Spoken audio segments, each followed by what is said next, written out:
Hello everyone, and welcome back to the Little Things of Orbis. While perusing through episode 1 again, one thing that always bothered me was why Tenebria left the destruction of Reingar so easily.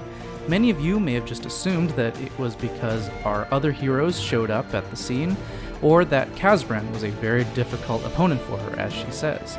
And yet, as we go through the story, it becomes very apparent to us that Tenebria is actually quite powerful.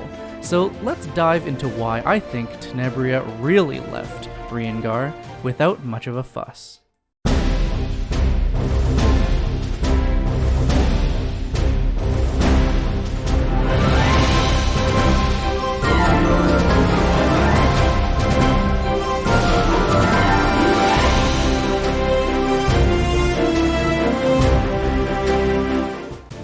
Unfortunately, the Acolytes have kind of been shafted in the narrative of Epic 7, almost compared to Team Rocket from Pokemon, and I entirely blame Nilgal for this reputation, for being summoned, causing a little bit of havoc, but getting dispatched relatively easily.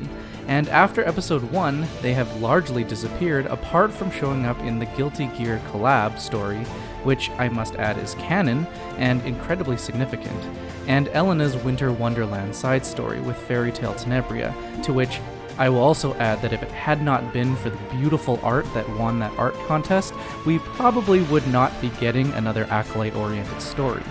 Ironically, we can thank the artist of that wonderful piece for Bunny Kayron as well. However, these beings comprised of negative energy from the world itself should be considered incredibly threatening to the world of Orbis, possibly on par in power with Arbiter Vildred. The only difference is that their power comes not from the power of force, but rather psychological power, which lines them up more so with beings like Fastus, who employ similar tactics shown in Episode 2, Chapter 10. This is what encourages me that they will return in the future in some way, shape, or form, especially with the events that transpired in the Guilty Gear collab, to which, if you missed it, Kayron is now in possession of the power of creation, whatever this nebulous construct is, so we'll just have to wait and see what he does with it. Coming back to the topic at hand, Tenebria's swift retreat from Reingar actually provides us with a deeper look into her motivations about why she does what she does. I'll have a link on the screen and in the description below to several videos that I have on Tenebria's backstory if you're interested, and this will lay down the groundwork for any theories about her in the future. To make a long story short, Tenebria ultimately leaves Reingar, not because there is a power imbalance between other characters and herself, but because none of them are exhibiting weaknesses to psychological manipulation. This is Tenebria's MO. She is the great deceiver of Epic 7, and is even able to deceive an entire other dimension with her antics in the Wonderland side story. She is incredibly effective in Episode 1, Chapter 7, at teasing the Holy Order of the Shield into committing atrocities under the guise of illusions. Now, you might think that both Tenebria and Kayron do the same thing, except Kayron has the added benefit of raising armies of the dead. But this is not entirely true. Where Kayron will deceive others with straight-up lies, like with Ludwig in Chapter 8, Tenebria, as revealed in her backstory, does not use lies. She actually deceives people by amplifying their truth, which I find is much more powerful than Kayron.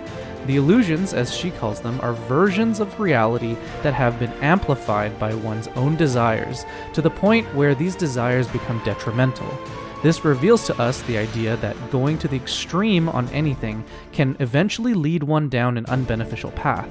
This is what makes Tenebria's illusions more difficult to escape from, whereas Kayron's lies can be immediately disarmed with engagement of the truth. What we can learn from this is that in real life, we don't need a Tenebria to confuse us into thinking this way. We are very capable of being our own Tenebrias and deceiving ourselves into thinking something that is not true. Superstition is a great example of this, and although most of them are relatively harmless, there are some superstitions that you can probably think of that can be incredibly dangerous, especially if they involve forcing others to believe in something that you do, and yet you do not have the evidence to support it. This is especially true in this day and age, when the truth has become relative. So long as you can find a community, you can just about believe anything to be truth. Which is why this is so dangerous, and it is a great example of a bias called groupthink. Tenebria's power is leveraging a very basic human aspect called bias. Bias is defined as a disproportionate weight in favor of or against an idea or thing, usually in a way that is close-minded, prejudicial, or unfair. It is usually activated when we are judging others and then comparing what we judge back to ourselves. There are a wide variety of biases that we are susceptible to, and I have a small sample of them for you to see here. But the most common ones are the cognitive biases, which are a repeating or basic misstep in thinking, assessing, and recollecting information.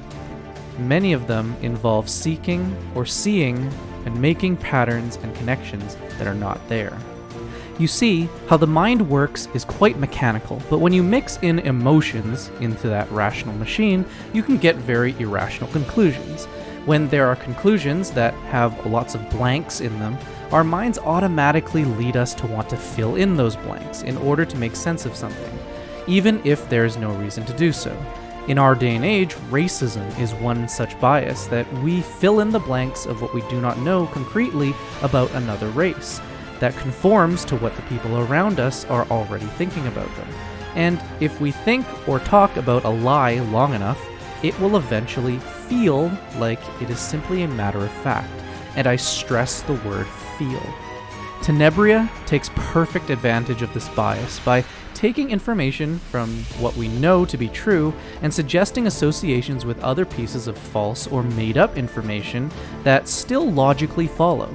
In Chapter 7, she attempts to deceive Ras by combining his doubt brought about by Vildred's betrayal and connecting that doubt with his relationship with Ruel and Kisei.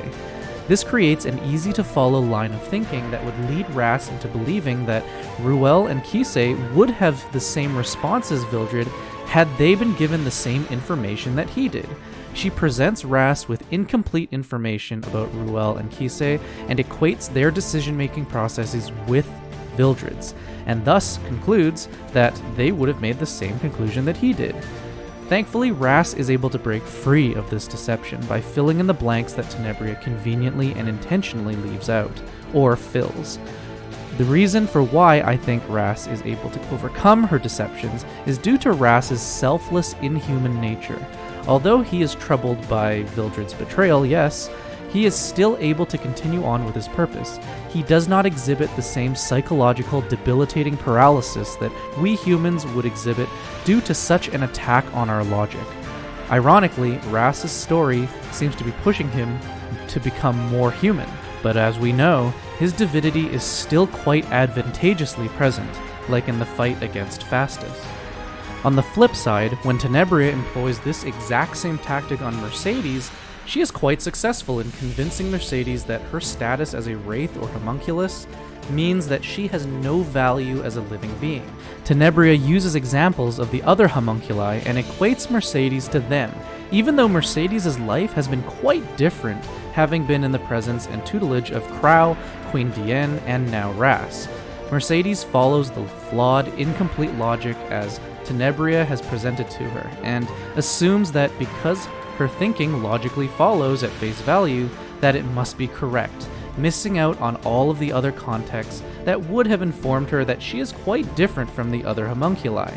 It is this deception that eventually leads Mercedes to submit to becoming the vessel for the Archdemon.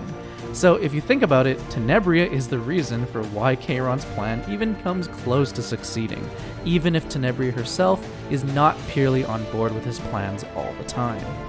The characters in Chapter 2, on the other hand, have a clear goal in mind and are together in one place to question falsehoods and reinforce the truth so that they are in no position to be deceived.